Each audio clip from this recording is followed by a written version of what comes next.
And we also want to say thank you to our guest speaker tonight, Coyote, as well as Gilda and JB for all of the hard work that they have put into these this boot camp. It takes a lot of effort and a lot of time. So thank you so much. We have Coyote speaking. He is a phenomenal speaker. He's one of my favorite speakers, and he is an awesome teacher. This guy speaks in a way that really just slows down for you guys. So I'm really excited about this. And he is going to be speaking to us all about subscriber data management today as well as Thursday. So take it all in, because as you guys know, subscriber data management is a pretty big deal. Next slide. And thanks, Coyote. Coyote has been the speaker for the Marketing Cloud Administrator Bootcamp as well. A shout out to Coyote for continuing his support to the bootcamps and continuing to share his knowledge to the community. So I do have some announcement for a special event that's going to happen in India, November 13th. So for everybody who is in India, it's a must-attend event. This is an event dedicated to all the Salesforce marketers with content focused on Marketing Cloud and Part1, and you will get an opportunity to meet with Marketing Cloud experts and some amazing personalities. And the keynote speaker is going to be announced soon. Any guesses on the keynote speaker? I know I'm a big fan of So yes, Gilda is going to be the keynote speaker. And for those in India, it's a wonderful opportunity to meet with Gilda and to attend the sessions and do the knowledge sharing and also network with the fellow marketers. So mark your calendars and be sure to check out for the registrations. They'll be open today or tomorrow. And so we are here in the bootcamp schedule. So we have finished 6 sessions so far, and today we are in the day 7. So as Naji mentioned, Coyote is going to continue the session on Thursday as well, which talks about the subscriber and data management. And I want to draw your attention to the Ask Me Anything panel. So that's going to happen on 10/27. And we have an amazing panel of experts, Corina, Jenna, Vlad, and Elliot. So I will be sharing the link to the form shortly in the chat window. If you have any questions that you want to be addressed in the Ask Me Anything panel, please fill out the form. So you will definitely have a chance that those questions will be answered. Okay, so today we're going to be going through subscriber and data management in the Marketing Cloud. Before we kind of dive in and get started, my name is Kayode Adeniji. I'm a co-founder of Market Catch Inc. So we're a Salesforce consulting company located in Toronto. And we focus primarily on Salesforce Marketing Cloud. So just to kind of give you guys an idea of how I kind of set up the sessions to run. For today, I'm kind of going through foundational things about subscribers, where they live inside the Marketing Cloud, how to get them into the Marketing Cloud, and some important concepts that you need to understand. And then for the Thursday session, I'll be going through more situational type examples, right? So I'll actually run it like sort of like a mock implementation. I'll have a few scenario based questions, and then I'll kind of just talk through, how to approach it, how you might want to set up your data based on those scenarios, and then maybe take any questions from you guys if you guys have specific questions on how to handle certain things in the Marketing Cloud, right? So today we'll just kind of go through a lot of the basics, and I'll show you in the Marketing Cloud how a lot of that stuff works. And then on Thursday, we'll go through more situational stuff. We'll have a few requirements and kind of talk through how you might want to think about setting up the Marketing Cloud for those instances, right? Okay, so we can get started, right? First question is, what is a subscriber and where do they live inside of the Marketing Cloud? So a little bit of context here. Okay, perfect. So a little bit of context here, why I really want to spend a lot of time on this. The Marketing Cloud can seem like a very intimidating tool. And this subscriber and data management, which is why it's so heavy on the exam, is really, really, really important for you to understand before you get started. It's often a very bad idea to kind of jump into the marketing cloud and start trying to play with stuff, because what happens is you'll end up with duplicates in your account, which might have like can spam implications, right? So, regulations around anti-spam laws and things like that, GDPR for people in Europe. So you really want to make sure that you understand how your data is going to be managed inside the marketing cloud and how your subscribers are going to be managed inside the marketing cloud, right? So you don't end up becoming one of those companies that, we have to unsubscribe from 100 times before, we stop getting emails, for example. So what is a subscriber and where do they live inside of SFMC, right? So a subscriber is a person who opts in to receive marketing communications. So that needs to be stated very, very clearly. It sounds obvious, but you'd be surprised how loosely people tend to use this term. So a subscriber is someone who opts in to receive marketing communication. So that's not someone you want to send an email to. It's not someone you think might be interested in your communications. It's someone who has opted in, provided their consent to receive marketing communications, right? Subscribers in the marketing cloud are identified by a unique identifier called the subscriber key. So you're going to be hearing a lot about the subscriber key, kind of as you guys are getting into your journey in the marketing cloud. This is just the unique identifier for your subscribers in the marketing cloud. And I'll talk about, what that is, where it is in the marketing cloud, and why that's important. So that subscriber key allows you to tie all information that you collect to the relevant subscriber, and when properly used, can help you to avoid creating duplicate records in your account. So now we'll talk about the all subscribers table, right? The all subscribers list in the marketing cloud. So the all subscribers list is your master list of records for all your marketing cloud contacts in your email studio account. So every subscriber will end up on the all subscribers list, right? So what essentially happens is when you want to send an email, right, at send time, what Marketing Cloud does is so the list or data extension, and we'll get into that in the next slides, right, that you're sending to will have the subscriber key, which is a unique identifier, as well as an email address, for you to send the email. So what's important to kind of note here is that at send time, Marketing Cloud will kind of go to the all subscribers list. It'll look at the subscriber key. So again, the unique identifier for that subscriber, and it'll check the status of that subscriber, right? So let's say I have a list of three people, like the three people that you see here, right? And in my list, or in my data extension, right, I have these three folks, and I want to send an email to these three folks, right? The only record that it's going to be delivered to, even though I have three in my list, is the first one.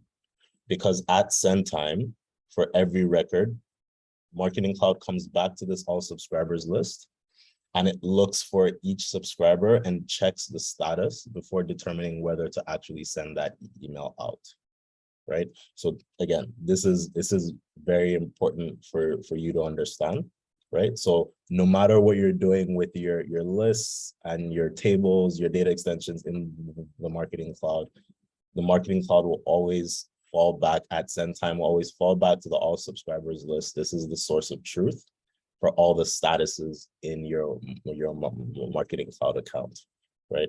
So it's very important to understand how subscribers get onto this list and how their statuses can change and where they can change from, right? So now we'll talk about the differences between lists and data extensions inside of the Marketing Cloud. So a list in the Marketing Cloud is a compilation of subscribers that receive your communications. You can create as many lists as you want to segment your subscribers and to target your email communications, right? So some advantages of using lists. So your lists contain 500,000 subscribers or less is when the performance of lists is best. You're preferring simplicity over performance. You don't require quick import speeds or anything like that, and you have a limited number of subscriber attributes. Some drawbacks to using lists is you're unable to store relational data. You're unable to set data retention if your company has data retention policies. It's hard to query attributes. You can query lists, like you can query the subscribers in a list, but you can't really, because it doesn't store relational data, you can't do joins, and merge two different tables together and things like that. And you have performance drawbacks as your list size starts to grow, right? So, these are kind of some key things that you want to keep in mind when you're trying to decide whether your subscribers are going to be kept in lists or they're going to be kept in data extensions, right? So here are kind of the main methods of adding subscribers to lists. You can either do that through a create subscriber wizard. You can manually add a subscriber from the all subscribers table. You can automate a file import, right? Which means you can have, say, like a CSV file, maybe that CSV file is dropped from a third-party system. Maybe you have your own system that manages your subscriber information or your customer information, and then you want to put that, you want to automate, the update of those subscribers. You can put that onto what's called an SFTP, and then kind of pull that into Marketing Cloud on a regular basis. And I'll show you what that looks like in a second as well. And then you can also add subscribers to lists via API import as well, right? And for anybody who doesn't know, API stands for Application Program Interface. So what that basically means, it's just a language that allows two different systems to talk to each other, right? You kind of want to use APIs generally when you're dealing with a third-party system that's kind of outside the ecosystem. So if you have, say, SFDC, which is the Salesforce CRM, that'll essentially be kind of your best setup, your most optimal setup, but obviously people use different CRMs. So, if you have SFDC, you can use the Marketing Cloud connector to get your data synchronized between the two clouds. But if you have, your own third-party system, you might want to leverage API import to kind of get that data into the Marketing Cloud, right? Data extensions, right? So we talked about lists, we talked about data extension, and these are kind of the two main places that your subscribers will live, right? So what is a data extension? A data extension is essentially the Marketing Cloud term for a table that contains data, right? So you can use that data extension to store sendable subscriber data, right? Just like you can for lists, or just to house relational data in general. So I can have a data extension, which is just a table that has, like a list of people that I want to send emails to, and that's a sendable data extension. Or I can just have a data extension that has, say, product information, right? So let's say I have order information, people are purchasing things from my store, and I'm keeping all the order data in a data extension, never to be sent to, right? And the purpose is not to send to that data extension. The purpose is just to have that information in case I want to do things like, send an email to everybody who placed an order last week, Friday, right? Then I can query, I can join my subscriber data extension to my orders data extension and kind of do things like filter based on the date that the order was placed, the products that were purchased and things like that, right? So that's when you kind of really start getting into the power of data extensions and what you can do with data extensions. So now just kind of walk through some advantages and disadvantages of using data extensions as well. So if your list size is greater than 500K, you probably want to start using data extensions, right?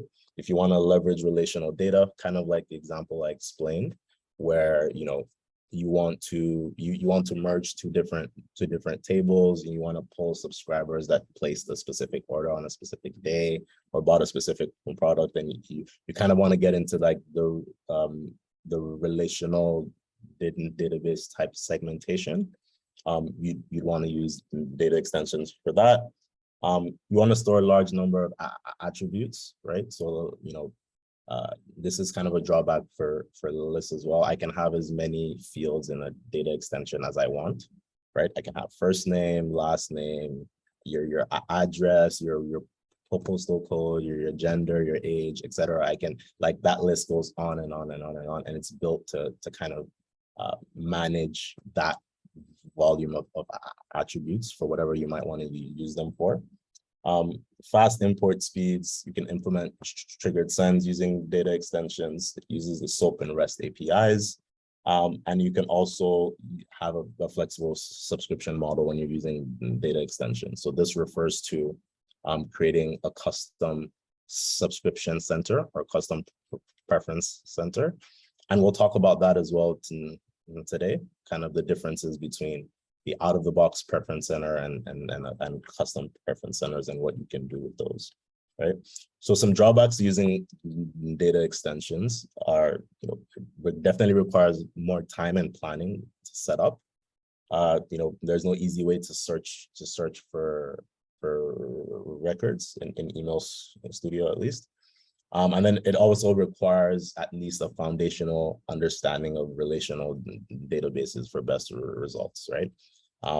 The better you understand relational data and how one table connects to another table and things like that, the more easily you're going to be able to build optimal solutions, both for segmentation, for identifying subscribers and things like that, right?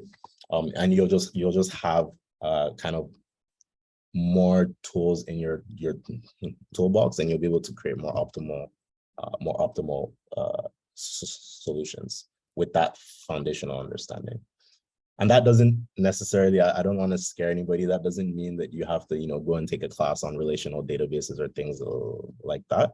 But you can, there are ways to kind of easily understand how how tables relate to each other and how you might kind of merge two tables to pull out some very useful information. Okay, and how can you add subscribers into data extensions? So here you have 5 ways. You can do that like a manual file import. You can do an automated file import, and that's through Automation Studio. I'm going to kind of walk through and demo most of these examples. You have a synchronized data extension, and a synchronized data extension is simply, and this refers specifically to if your CRM is Sales Cloud. It creates what's called synchronized data extensions, which are just tables in your marketing cloud for all the objects in your Salesforce CRM, right? So some of the common objects you expect to find in Salesforce CRM are your contact object, your lead object, your account object, and things like that. So once you have the connector installed and configured, what Salesforce does is it every 15 minutes is the lowest cadence that update frequency happens. So every 15 minutes, it'll pull new contacts, leads, accounts, opportunities, and whatever other, you can even have custom objects in your CRM as well. So what that's doing is it's essentially every 15 minutes, just keeping that up to date with what's in your CRM. right? So you have synchronized data extensions. You can add data manually in the contact builder in the Marketing Cloud. And then you can also inject data into your data extension via API import for data extensions as well, right? So, sorry. Okay. And then we'll talk about profile and preference management, right? So your profile attributes in the Marketing Cloud, right? Essentially allow you to contain information that characterize your subscribers, right? So these are things like, your full name, your email, your birthday, your gender, your city, right? And you can give your subscribers kind of a mechanism to update that information, because you might be using that information to send them targeted communications that they're interested in. So, for you, it's important to know if they live in Toronto versus they live in New York, depending on what emails that you're sending out, so that you're sending them things that are relevant to them at that point in time. So this is kind of a mechanism that you can allow your subscribers to kind of update that information themselves. And then the preference attributes in relation to the profile attributes provides a mechanism for subscribers to tell you how they want to be contacted, right? Some subscribers might like text-only emails, some might like HTML emails. You can kind of determine the frequency, or you can give them the option to determine how often they're getting communications from you. So once a month or only after 3 p.m., things like that, or specific types of publications. Say I have promotions and events. I have promotions and events. I have special deals. I have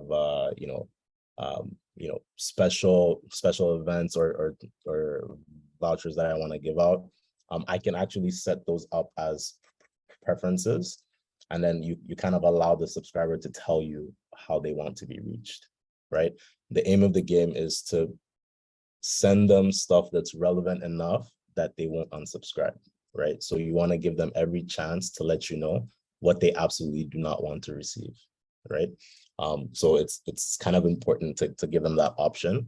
Otherwise, you end up with a situation where you send out a communication that the subscriber doesn't like, or doesn't feel is relevant, and then they just unsubscribe from absolutely everything that you're sending, as opposed to maybe saying, okay, I'd prefer to only be emailed when there are events happening, but I don't care about your deals and promotions and things like that, right? You want to give them that option, as opposed to as soon as you see something that doesn't fit or that doesn't like, you just unsubscribe from everything in totality, right? So the subscription management out of the box, like this is what the subscription center looks like in the Marketing Cloud out of the box.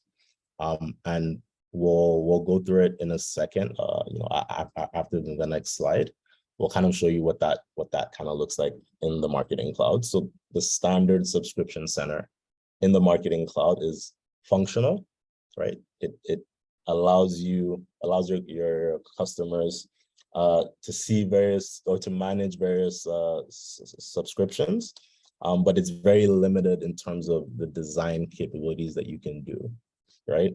So it's functional, it works very, very well, but it essentially looks the way it looks, right? And you don't really have a lot of options into how you can change the look and feel. And a lot of clients will want their subscription center to kind of match their brand, match like what their website looks like, be a little more interesting, and kind of like I mentioned, give them more options into how they want to be engaged by your brand or your business. And then the next slide here is subscription management. So this is the custom subscription center. So I've just put a few like really cool examples of subscription centers here.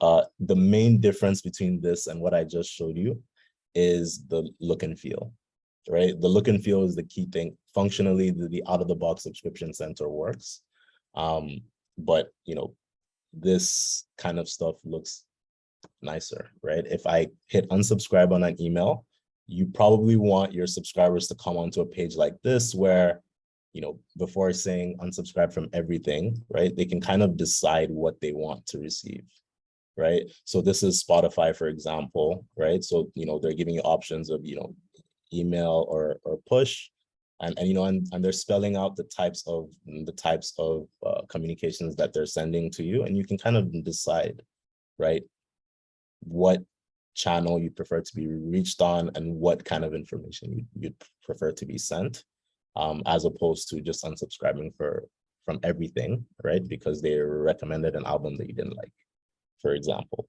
right? And you know, kind of these are some other examples just to kind of show you what the difference is with the look and feel, as compared to the out of the box version, right? So now we're gonna go into the marketing cloud, and I'll kind of go back to the beginning and show you guys all subscribers, show you guys lists, data extensions as well. Please pay close attention to how exactly a lot of these things are working. It's going to be important for our session on Thursday, because then we'll be going through more situational examples. So it'll be important for you guys to kind of have a decent grasp. I know the next session is just in 2 days, but at least a decent grasp of what's going on, basically. So without further ado, we go into the marketing cloud, right? So when you log into the marketing cloud, this is your dashboard. What we're focusing right now lives in Email Studio. So I'll just go to Email Studio. So the first thing I'm going to show you guys is the all subscribers list, how to get there. So this is your Email Studio. To get to the all subscribers list, you want to hover over this subscribers tab and hit all subscribers.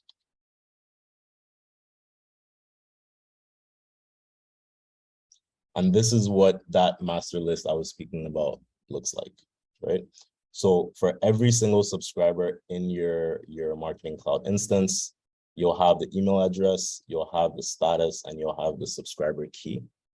And like I mentioned, at send time, a marketing cloud comes here and looks at the subscriber key for a specific subscriber, checks the status, and then, you know, gives the okay to actually send that email out to the email address that's attached, right?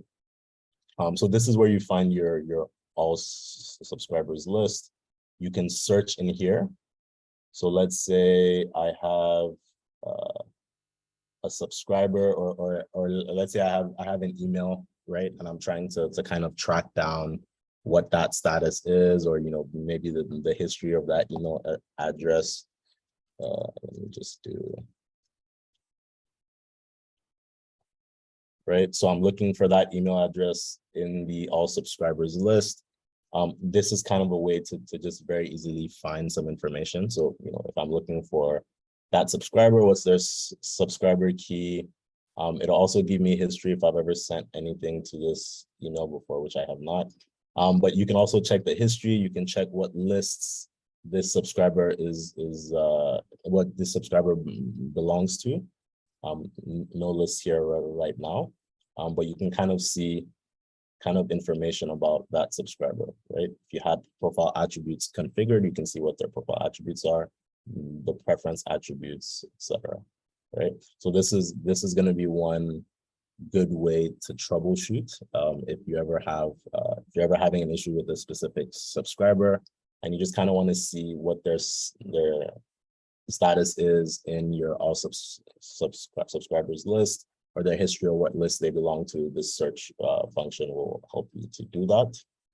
And then we'll kind of go into lists. So again, this subscribers tab will have everything related to data in the email studio application inside of your marketing cloud. You can also access data extensions and things like that via the contact builder. But for your email specialist, we're just going to be focusing on the email studio. So now I'm going to go into lists, And we're going to kind of just look at a few of the ways that you can create lists and you can get subscribers into lists, kind of as we were talking about before. So here are my lists. If I want to create a list, you hit the create button, and I'm just going to say,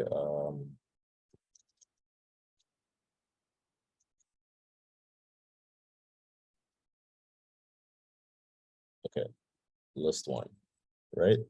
And I'm not going to make this publicly. Sorry, go. Quick, one quick thing. Can you zoom in? It's too small. Okay, sorry about that. Is that okay? Is that better? A little bit more. Yeah, it looks good. Yeah, okay. Sorry about that. Okay, so I'm about to just create a list. Hit save. And I'm going to create 2 lists just to demonstrate something. So I'll create one list. Notice that I have not checked the checkbox for a public list. Let's save that. Then I'm just going to create another list, call list 2, and I'll select public list for this list so that you can see the difference. So now I have, I have my lists set up. So let's say I want to create or add subscribers to this list, right? So what are my options? I can go into the list. You can click into the list. This is what that view looks like, and you can hit create. It pulls up a create subscriber wizard. This is one of the ways of adding subscribers into the marketing cloud, right? You hit next, just choose a subscriber key. Again, your unique identifier, then your email.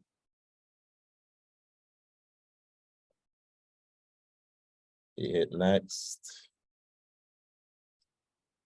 And then you can, it's pre-selected for you because I'm in this list already. So it knows to add the subscriber to this list. But then I can go ahead and hit finish. Finish. And now that subscriber has been created. I can, try to create another subscriber right away, or I can be done if that's kind of the only one that I wanted to create, right? So I'm just gonna kind of go back on the breadcrumbs so that it reloads and then go back in. So you can see that subscriber has now been added. Every time you add a subscriber into the marketing cloud, the marketing cloud will assume that you have the consent of that subscriber, right? So you want to keep that in mind as well, because oftentimes you can kind of upload data into lists or data extensions. Marketing Cloud does not know that they've already consented. So just keep that in mind, right? So, they'll come in with a status of active, but the onus is on you to be sure that, that they actually consented to receive your email communications. So this is one way to add subscribers to a list. Another way, if I kind of hover over here and go back to the all subscribers list, I can just create a subscriber directly from the all subscribers list as well. So I can hit this create button from here as well. It takes me kind of through the same subscriber wizard. I'm just gonna, just to illustrate. And what I'm doing is creating duplicates in the account, which is not good, but this is just for demonstration purposes.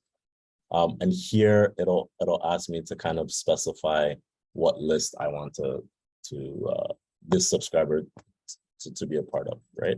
And I can have the subscriber be a part of multiple lists as well, right? Not just one, right? So I won't actually go through and create that subscriber. But that's kind of a second way of another way of adding subscribers to lists. I won't demo API imports today because that takes a little more setup. But on Thursday, I'll demo a little bit how that works. The other way that you can add subscribers into your marketing cloud instance is via import, right? Automated file import. So let me go back to my marketing cloud homepage. And for imports, you're gonna find that in Automation Studio. To find Automation Studio, you hover over the journey builder, hit Automation Studio.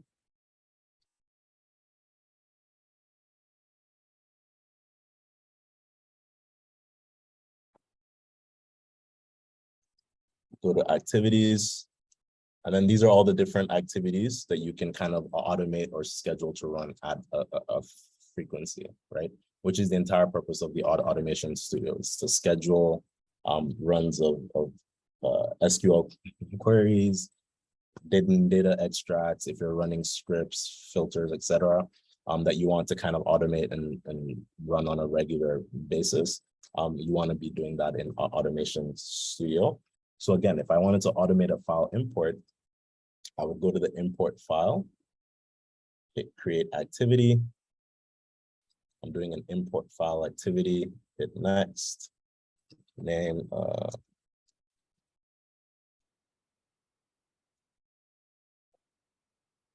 import, next. So what this is now referring to is the FTP. So I'd mentioned that you can kind of put files on the FTP. So maybe I'll go back a step and talk about how to actually access the FTP, right? So let me go back, because I think this will also be useful for those who don't know. So to access the FTP, I'm going to hover over my name, the top right-hand corner here. It's setup.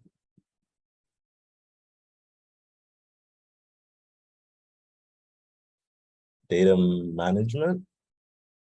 And then I'm going to FTP accounts. So this is where I'll get kind of the login information for my SFTP. And here, you can access the files on the SFTP for your account, right? So I'm just trying to put something here. There are a number of applications that allow you to access the FTP, and we can choose any one. I know one common one that's used a lot is FileZilla. I actually use something called CyberDuck, which, I mean, it does the same thing, right? So it'll be a similar thing that you'll have to do in FileZilla or any other application that you choose if you want to access your FTP. You select the transfer type, which is SFTP. Your server is this right here, this URL, right? Is the server. You want to put that there. Your username, FTP username is right there. And when you're creating an FTP user, it'll make you select a password. It'll make you set a password, and then that's what you put in here, right? So once you do that, you connect, and then here is essentially the SFTP as it is configured right now for this Marketing Cloud instance.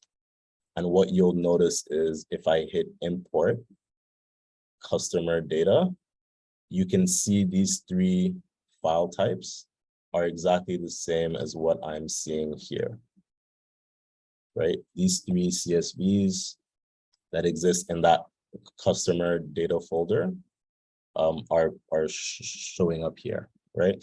So the purpose of this, before I go further, again, this is just ways of getting data into your Marketing Cloud. You want to understand all the different methods and tools that you can use to get data into your Marketing Cloud. So a good use case for this is, say you have a file that's dropped onto this SFTP location every morning at 9 a.m., right?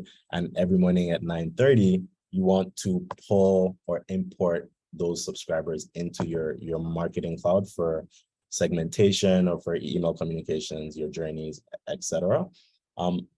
That's kind of a good use case for this. You have like a flat CSV file, you have customers in there, or you have the email addresses in there, subscribers in there.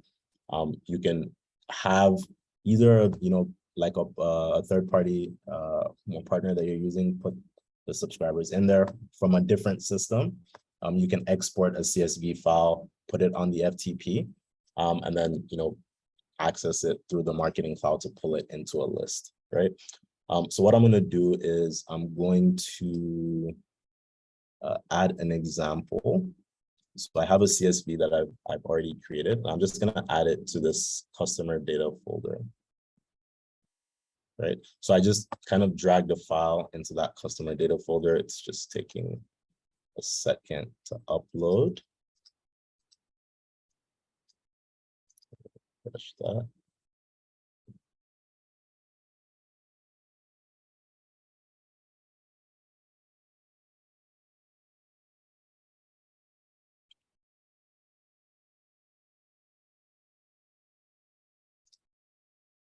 Okay, I might be having a brain freeze. Okay, so give me a second. Let me see if I can reconnect.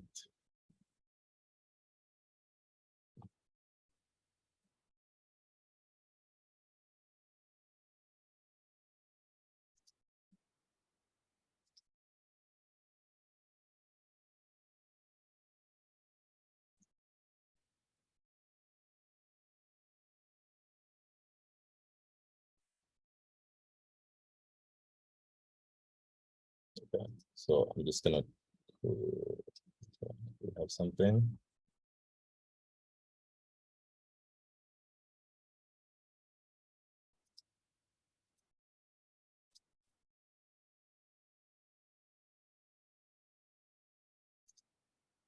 Okay.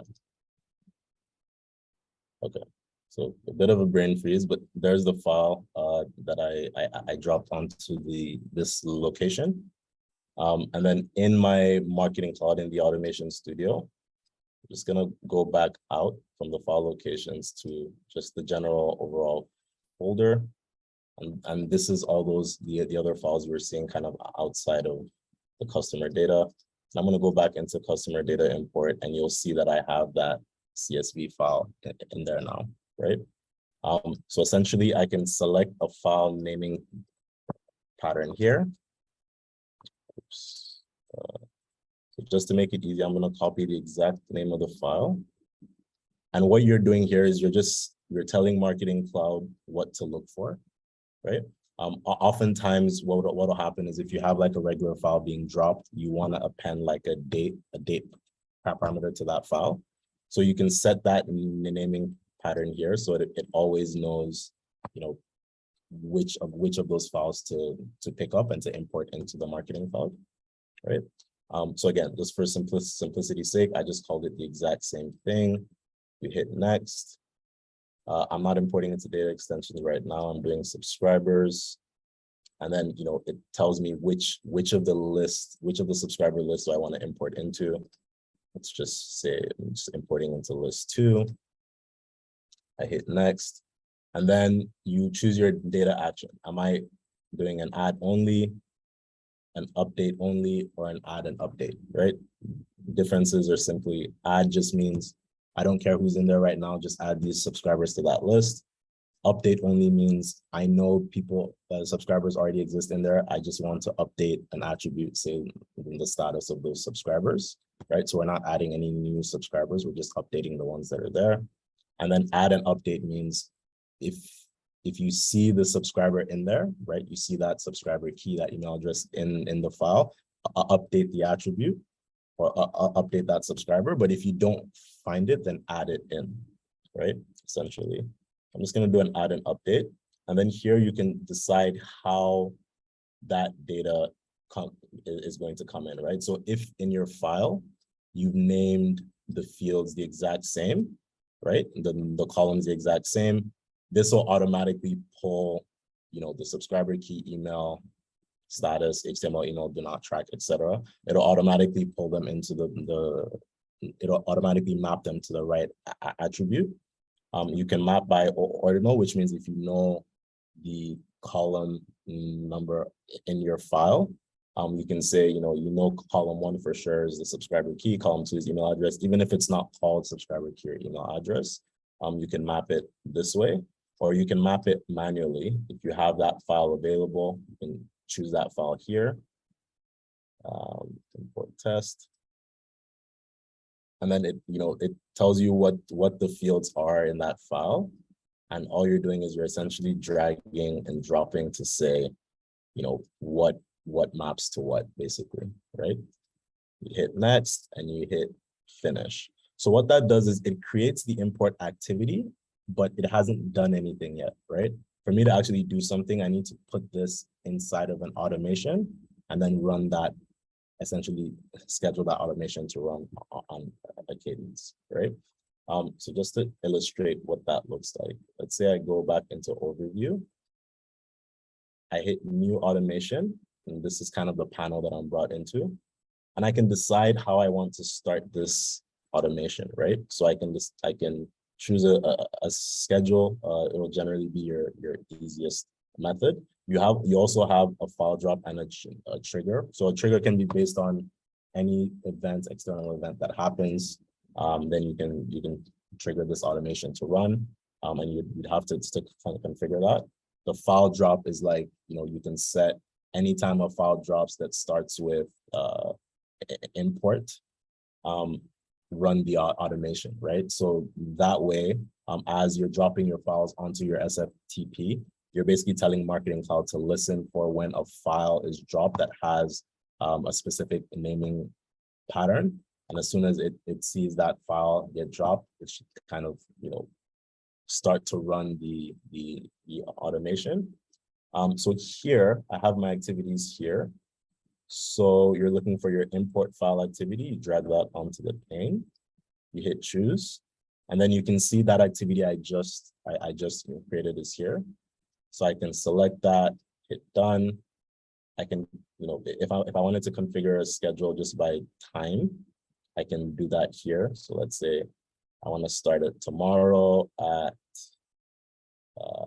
whatever, 6 a.m. Eastern time, and I want this to run daily after, and never end. Or I want this to run on weekdays and never end, right? Or I want it to run weekly, but only on Mondays, Wednesdays, and Fridays, right? And never end, or I can end it after a number of occurrences, et cetera, et cetera. You just to kind of illustrate the options here.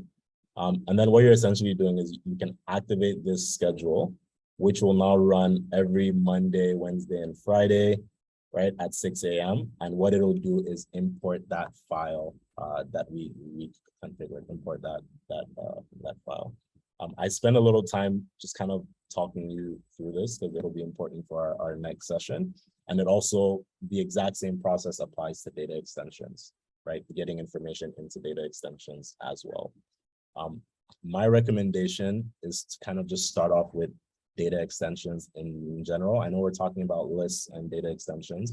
You need to understand the differences for your exam and just in general when you're approaching solutions and how to set up your instance. But because data extensions are more robust, and the hope is you'll eventually continue to grow your list size and eventually get above 500K. It's better to just kind of start off with data extensions. You can kind of just start to understand how those work, so that as you grow, you don't need to kind of change the way you're doing things, right? Because if you're using lists heavily at the beginning, just because your list sizes are small, and then you want to graduate to the data extensions, you can, but there might just be a learning curve, or you might have some processes and systems automated to use lists, and then you want to swap that over to the data extensions, which might take a little bit of time, etc. So it's kind of better to, or I suggest, or my recommendation is to just start off with data extensions, no matter how small your lists are, and then you can kind of grow. You can grow into it, right? And then you won't have to change. That being said, like I did mention, data extensions take a little bit more time and understanding to kind of set up. So that's kind of a trade-off that you'll have to kind of determine if you want to spend the time understanding it to kind of future-proof your setup, or if you need to get things up and going quickly. Lists work perfectly fine as well. If you're kind of under that 500K, right? So kind of those are the main methods of adding subscribers to lists.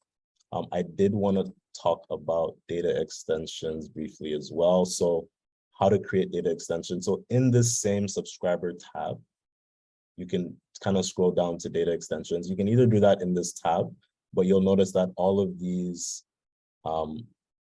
options kind of exist down here as well, right? So instead of going back here and hitting data extensions, which I can do, and it just kind of, it just brings me here, I can just kind of see all that information here. So I'll just go into my folder and I'll create a data extension. So you hit create, you're creating a standard data extension. I'll call it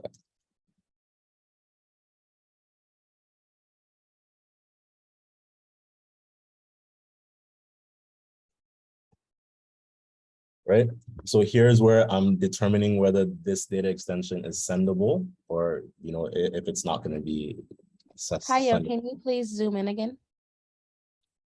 Okay. If you can. Yeah. Yeah, we're at 125, guys. All right, there we go. Is this okay? Yeah, thank you. Yeah. So, okay.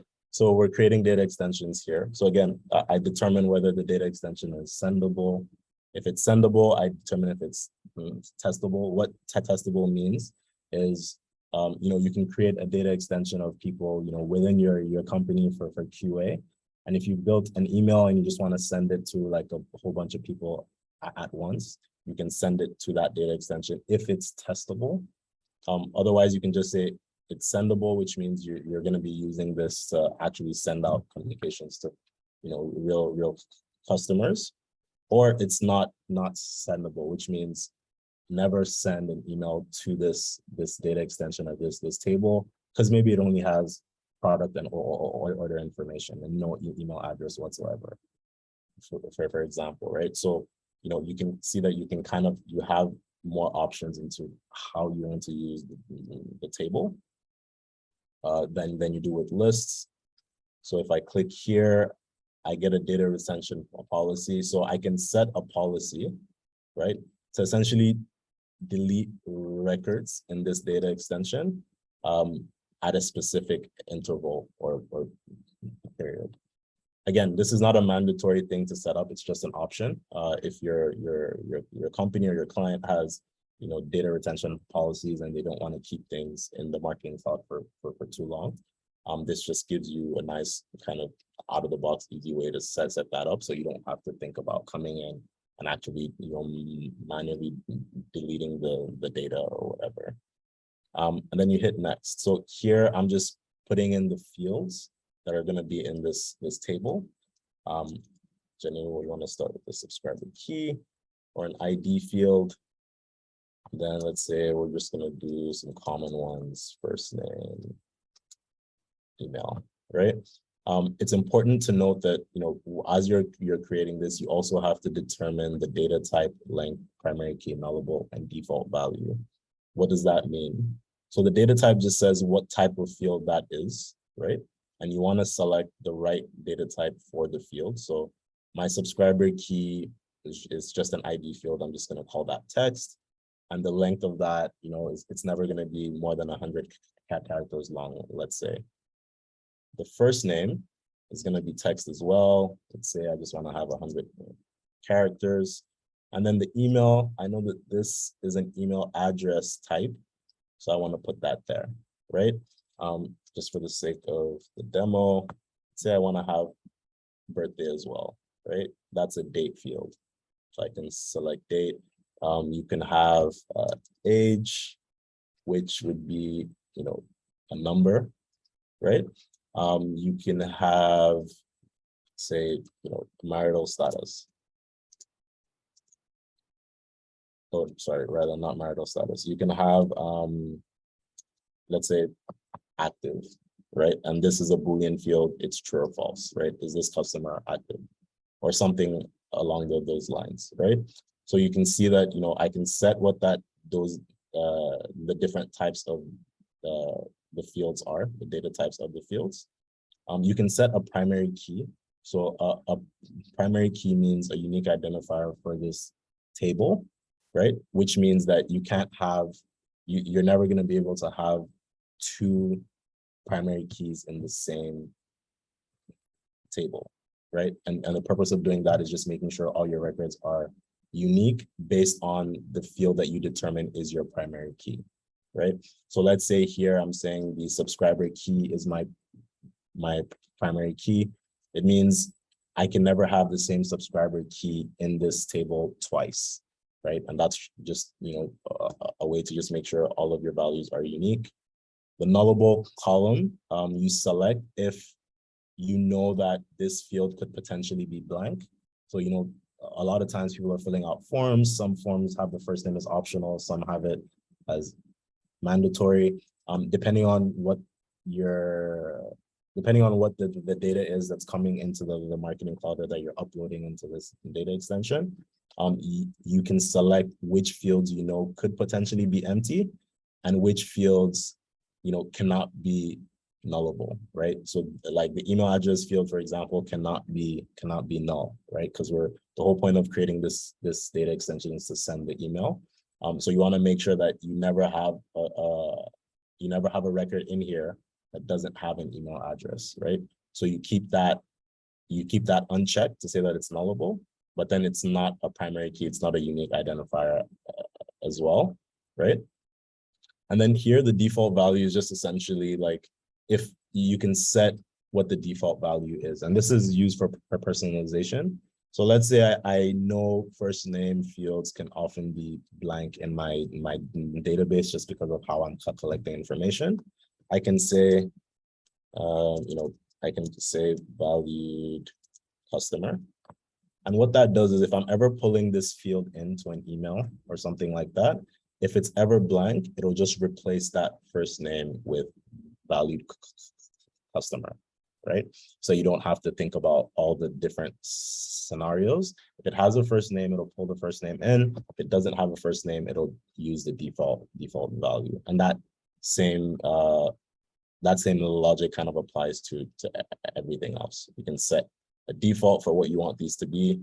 So, the active field is by default, it's always false unless you change it to active or something changes it to active, right? Or it's always true until something changes it to false. Here is the send relationship. And this, again, is very, very important. This goes back to the relationship with the all subscribers table. Now, remember I said the all subscribers table is your master list of your subscriber statuses in the marketing cloud, right? What you're doing here is you're basically telling Marketing Cloud which of these fields should be the subscriber key, right? Which of these fields in this table will uniquely identify, do you want to use to uniquely identify the subscriber in the all subscribers table? That's what this send relationship means. This is very, very important. The reason why is if I select subscriber key as a send relationship for some data extensions, and then I go off and create a different data extension with different fields because it has a different purpose. And then let's say in that data extension, I select the email address as the subscriber key. What that does is it'll create that subscriber. So okay, let's say I exist in this table with subscriber key, right, as the unique identifier, right? And my subscriber key can be it can be like a numerical value, for example, like a customer ID or something like that. Marketing Cloud will create me. Let's see if I can do that on a separate screen here. So what Marketing Cloud will do, and I'm just going to save this so I don't lose it. So create. So there it is. That's my data extension. If I go into it, I can see, information about my data extension. I can see all the fields. I can edit the fields, edit the name, the length, the default values, or I can add another field, right? If I need to add another field, I can do that. I can also edit the send relationship and edit whether it's a sendable data extension or not. You kind of do that in here. And then if I actually had data in here, I can go into records and see essentially all the records that I have in here, right? So again, subscriber relationship. If I create this data, so let's say I exist inside this data extension with a subscriber key as I determined that the subscriber key should relate to the all subscribers list. What that means is Marketing Cloud will, in the all subscribers list, for everybody in that data extension in that table, it'll create records for them in here. Once I actually send an email to that data extension, it'll add them in here. The email address field will be here. The subscriber key field will be here, right? Based on what I've determined here is the send relationship. If I create another data extension, right, that I also exist in, that has email address as the send relationship, what Marketing Cloud will do is if I send that email, it'll add me again to the all subscribers list with a different subscriber key. So everything revolves around the subscriber key, right? That's what Marketing Cloud is using to determine who is unique subscribers. It's not using the email address, right? So this send relationship is very important. Don't set this without thinking about what the actual subscriber key is.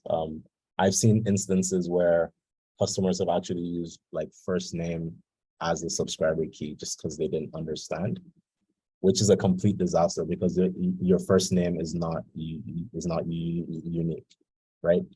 There are probably thousands of people with your first name, so that is going to be a big headache, a big problem to understand how to manage that in the all subscribers list, because the all subscribers list is looking at that subscriber key to determine if you're active or not.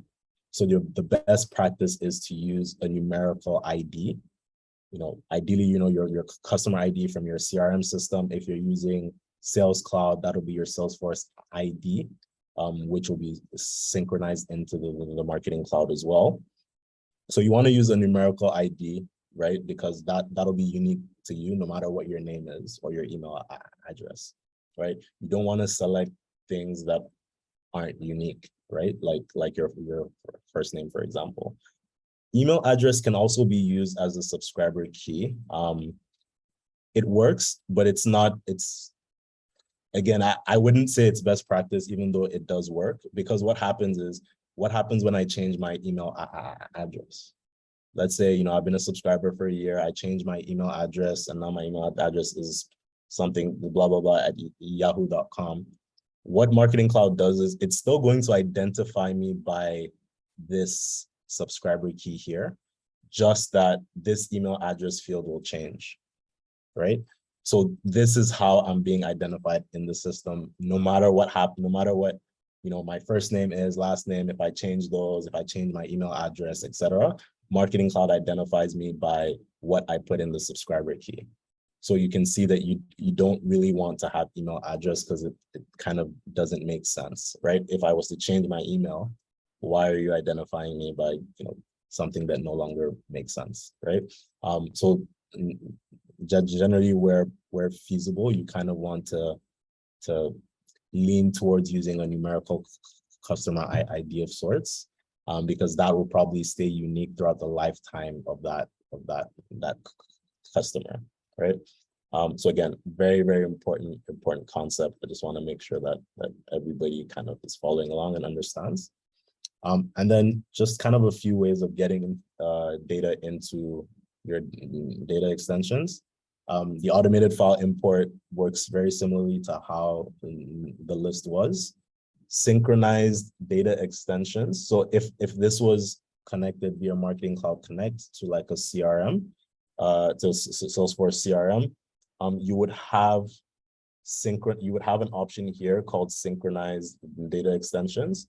And it would essentially just look like your data extensions that you can create yourself, but it'll contain information from your Salesforce CRM, right? So like your contacts, your leads, your accounts, etc. You'll be able to see those as separate data extensions under synchronized data extensions. This instance isn't connected to like a Salesforce CRM, which is why I'm not seeing that option. But it is one option of getting the data into the Marketing Cloud. I can also I go into my data extension, I hit records, and I can hit import here, right? So if I hit that import, should pull up a box. Okay, so do I want to pull the file from the FTP? I want to pull it from my computer. So I just want to pull it from my computer. Import test, right? Import test. This is a comma delimited file. CSV stands for CSV is for comma delimited files. Date format English, import type. We kind of talked through this with the import activity as well. It doesn't really matter because there's no one in here right now. So whatever, I'll just do an overwrite. Skip rows in the import file if it's bad data, respect double quotes. I don't have any double quotes. Hit next. And then here, it's kind of telling me what fields it's finding in my CSV file versus what columns exist in the data extension. So if I had it named exactly the same, you'd be able to kind of see those, but I'm not seeing everything here. So I might just want to say map manually, right? So here I can manually select what the field is in my CSV. So subscriber key, and I know that the email address, this email field, I've called it email in the data extension, but it's called email address in the file. And then I'm just gonna do import. And it'll send you an email once your import completes if there's ever any issues. So let's say you set a field to 50 characters long and you try to import something that's 150 characters, it'll fail, right? It won't import that file. But at least that email will kind of give you the information about why it wasn't imported, right? So I've just kind of hovered back and I can kind of go back in. This is kind of just a way of doing a refresh. And now you can see that I have the 10 records in my import file have been uploaded, right? And here is what that looks like. You'll notice that I didn't have a first name in my file, but because I set that default value, it just kind of replaced all those null values with value customer instead, right?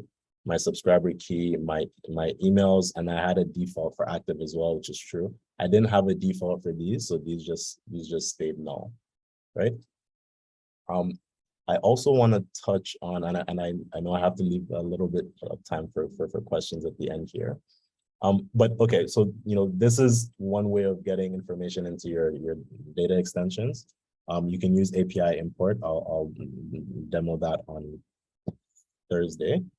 You can also manually just add people to your data extensions, right? To do that, you have to go to Contact Builder. So if I hover over the cloud, I want to go to Contact Builder.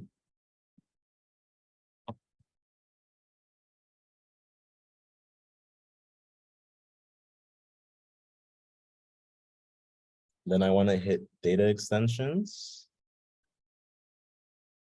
And then I want to just find my data extension. So that was under my name.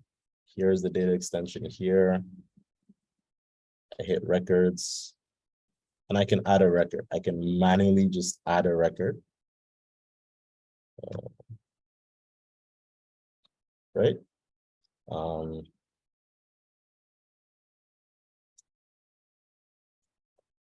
Right? I can just kind of manually add these, save. Data validity, blah, blah, blah. Okay. So it's basically telling me that there's something wrong with what I'm trying to enter here. Let me just populate all the fields. See if that'll change anything.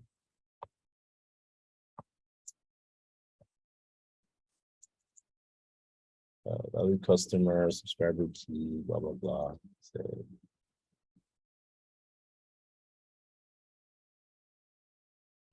Okay, so having some problems inserting data in here, which is strange. But anyways, we're not gonna spend too much time on that right now. But essentially, you can add data manually like this, just kind of row by row. You can import the file into your data extension. And then similarly to how we did the import file activity, you can have files on your FTP that you can just import directly into your data extensions as well, right? So the last thing I kind of wanted to touch on was the preference subscriber management inside of the marketing cloud. So just to kind of do a quick recap of that section, sorry. So we're talking about kind of the out of the box subscription center. So whenever anybody clicks unsubscribe or manage their preferences in your emails, they're going to be directed to something that looks like this, right? This is the out of the box preference center in the marketing cloud, right? So you have your profile center right now. The email address is the only thing you can update, right? So you can update your email address if that's changed, and you can select, whether you want to receive HTML emails or you don't want to be tracked. You can hit subscription center here. You'll notice here that I have SFM's email specialist list 2, but then you'll remember that when I created the list 1, I didn't make it public, right? I didn't select that checkbox for creating a public list. So what that means is that it's just not available here for people to kind of opt in or opt out of, right? So people can opt themselves into or out of specific types of publications if you make the list a public list, right? Whereas in the example that I did, and I'll just kind of go back and show that to you here, my list, when I created that first list, I didn't make it public. I made the second one public, which is why you can kind of see that, here in the preference management, right? You can see that option here. So what that means is when they click on that link at the bottom of your email, in the footer of your email, they'll be brought to something that looks like this, where they can decide to unsubscribe from everything, or they can just deselect the publication they no longer want to receive, right? And that just speaks to giving them more options, right? If you wanted to create a custom preference center, you'd have to create something called a cloud page, right? And that cloud page is just like a landing page. You design it according to your brand guidelines. And then you'll have to do a little bit of development work to make sure that that's connected to a list or a data extension. So when people, when they submit preferences on that landing page, you're managing the subscriber statuses the right way inside of the marketing cloud. So I know we have 10 minutes left. I did have a short quiz that we can kind of go through now. And feel free to kind of chime in the chat. I'll just kind of ask the question and leave it up for a minute or two, give you guys a chance to try to answer the question. And then we'll kind of move on. There's just a couple questions, and then I'll take some questions at the end if you guys have any. So what is the master? Go ahead, Andy. Okay. So what is the master list of subscribers in SFMC called? Synchronized data extension, master list, data extension, special list, or all subscribers list? We got a lot of D's in the building. Yeah, a lot of D's. Wait. No, we got a lot of all subscriber lists. There we go. Yeah, that's the. Someone said D. I mean, a lot of people said D actually. Yeah, but so it's not special. It's not specialist. All subscribers list, right? Okay. So which of the two options below allows you to manage or store relational data? Lists or data extensions? I got a lot of DEs. Yep, and that's correct, right? What is the unique identifier for subscribers in Email Studio? That the subscriber ID, contact key, the subscriber key, the email key, or A and C, either or. This one we got subscriber key, right? Subscriber key. So this, I'll just talk about this a little bit. So there is a subscriber ID. That's kind of like a system ID used by the marketing cloud to also uniquely identify your subscribers. The reason why I selected subscriber key, and I kind of wanted you guys to focus on that, because that's kind of what's client facing. The subscriber ID is also uniquely identifying the subscribers, but that's essentially a system. It's kind of like a system value. We don't really interact with it. We interact with the subscriber key, right? So technically, actually, the absolute correct answer is A and C, because the subscriber ID also does the same thing. But kind of in the context of what we're talking about, what you want to be focused on is the subscriber key, right? As that unique identifier, right? True or false? Can I pull in subscribers into lists via the FTP or the SFTP? I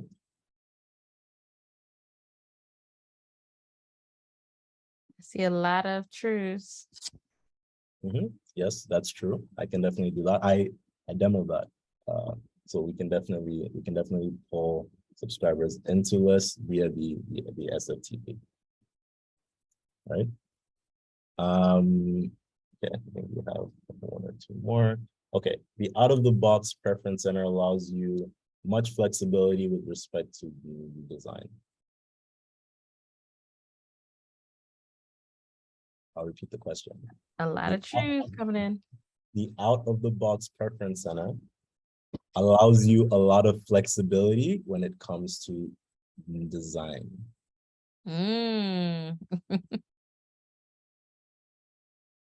right, everybody started going falsetto on me.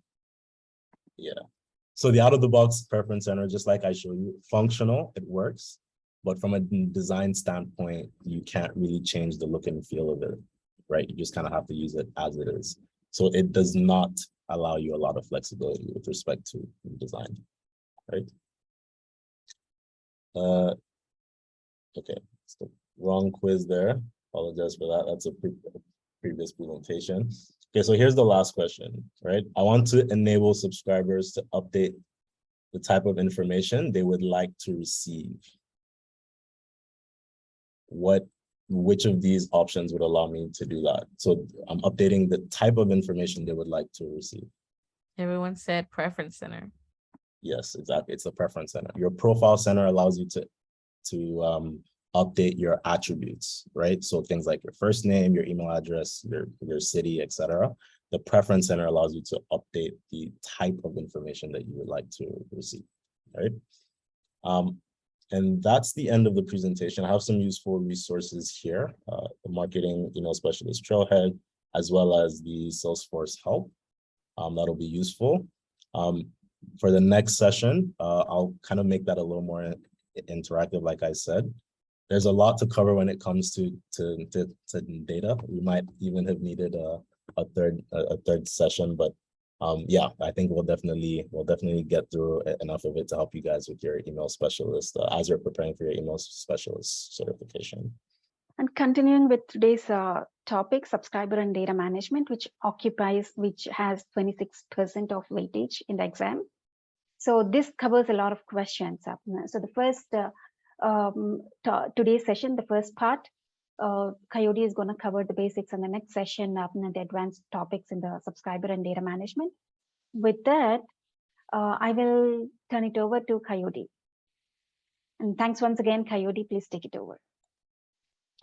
No problem. Can everybody hear me okay? Yes, it's all good. Okay, perfect. So hello, everybody. I'm gonna share my screen. Okay. You guys are phenomenal. You did a great job, bro. Huge thank you. Everyone really is just saying nothing but great things about your session. I feel like JB is about to say something. Were you about to say something, JB? Oh, that was indeed a very great session, Coyote, and thanks for all the great effort that you have put into this. We are very much looking forward to the next session.